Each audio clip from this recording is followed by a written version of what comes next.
آج کی بابرکت شب نور شب برات کے نام سے معروف اور مشہور ہے۔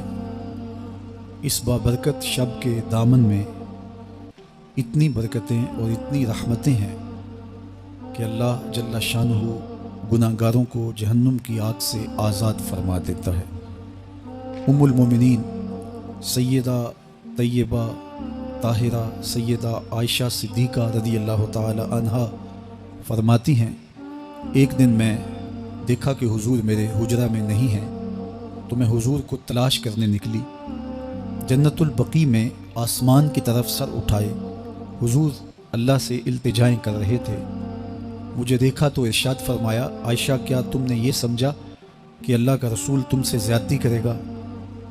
فرماتی ہیں، میں نے عرض کی یا رسول اللہ صلی اللہ علیہ وسلم، میں یہ سمجھا شاید آپ کسی زوجائے محترمہ کے حجرہ میں تشریف لے گئے ہیں۔ فرمایا، آج لیلۃ النصف من شعبان، شعبان کی 15ویں رات ہے، درمیانی شب ہے۔ اس رات کو اللہ تعالی جل شانہ آسمان دنیا پہ نزول اجلال فرماتا ہے اور قبیلہ بنو کلب کی بکریوں کے بالوں سے زیادہ لوگوں کو جہنم کی آگ سے آزاد کر دیتا ہے۔ قبیلہ بنو کلب عرب کا بہت بڑا قبیلہ تھا جو بھیڑ بکریاں پالتے تھے اور لاکھوں کی تعداد میں ان کی بکریوں اور بھیڑوں کے ریوڑ تھے۔ تو اس قبیلے کی بکریوں کے بالوں سے بھی زیادہ گناہ گاروں کو جہنم کی آگ سے آزاد کر دیا جاتا ہے۔ تو یہ وہ بابرکت شب رحمت ہے، شب نور ہے، جس کے دامن میں اتنی برکتیں ہیں کہ کوئی محروم نہیں رہتا۔ صرف وہ بد نصیب لوگ جو شرک میں مبتلا ہیں، جو سخت کینہ پرور ہیں، جو قطع رحمی کرتے ہیں، قاتل ہیں، عادی شرابی یا بدکار ہیں، انہیں اس مبارک رات میں محروم رکھا جاتا ہے، ورنہ اللہ کی رحمتوں کا عموم اس بابرکت راتوں میں اس قدر ہوتا ہے کہ کوئی گناہ گار جو اس کے حضور ہاتھ دعا کے لیے اٹھاتا ہے اور اپنا دامن پھیلا کے اس کی رحمتیں مانگتا ہے، اسے محروم نہیں رکھا جاتا، بلکہ اللہ سب گناہ گاروں کو جہنم کی آگ سے آزاد کر دیتا ہے۔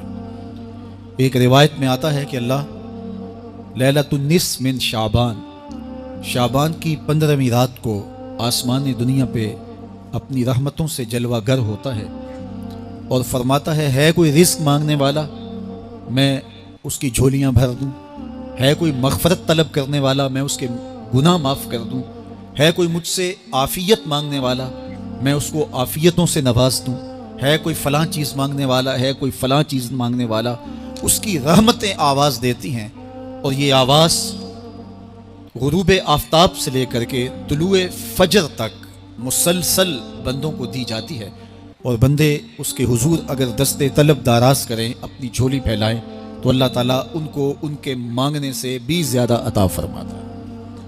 اس امت کو اللہ تعالیٰ نے اس طرح کی راتیں دے کر کے مغفرت، بخشش، غفران اور رحمتوں کی فراوانی نصیب کی ہے۔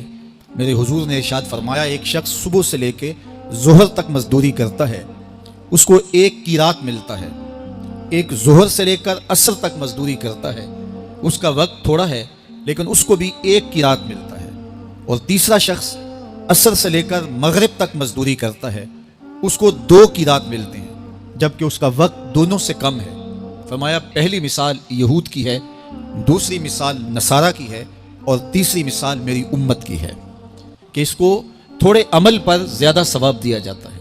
تو یہود اور نصارہ نے اس پہ برا منایا، تو حضور علیہ السلام نے فرمایا کہ اللہ نے ان کے اجر میں تو کمی نہیں کی، لیکن مسلمانوں کو زیادہ اجر دے دیا، تو یہ اس کی کرم نوازی ہے۔ تو یہ تھوڑے وقت کی عبادتیں اور چند راتوں کی بیداری اور مخصوص اوقات میں اللہ کے حضور عبادت و ریاضت ایک گناہ گار کو کہاں سے کہاں تک پہنچا دیتی ہے، اس کے گناہوں کی معافی کا ذریعہ بھی بنتی ہے اور درجات کی بلندی کا سبب بھی۔ دیکھیے، لیلۃ القدر ایک رات 1000 مہینے کی عبادتوں سے بہتر قرار پاتی ہے۔ اسی طرح دیگر مواقع ہیں کہ اللہ تعالیٰ اس امت کے لیے رکھے ہیں، رحمت رب بہانامی طلب، اور